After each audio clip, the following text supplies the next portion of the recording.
गोटे स्थान में शिक्षक 9 तिण 6 भजा खाऊथिबा बेले विद्यार्थी माने मध्याह्न भोजन में भात डालमा खाऊथिबा दृश्य जनसाधारण को व्यथित करिछि।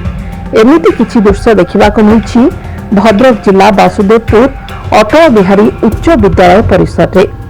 विद्यालय परिसर में चलिथिबा शिक्षक तालीम शिविर गुरुवार उद्यापित होइथिला।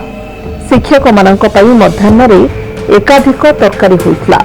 जो स्थान रे पिलामानंको खाइबा व्यवस्था होइथिला सेही स्थान रे तालीम नेउथिबा शिक्षक मानंको 9 तिण सहित खाइबाकू दिया जाइथिला। भात डालमा खाउथिबा पिलामाने शिक्षकंको थाली को अनाई रहिथिले। तेबे गोटे स्थान रे शिक्षक और छात्र खाउथिबा खाद्यर एभली प्रभेद को नहीं जेतिकी चर्चा होछि सेतिकी मानविकता को नहीं प्रश्न करुछि। वासुदेवपुर बैलोचन साहू रिपोर्ट, समाज लाइव।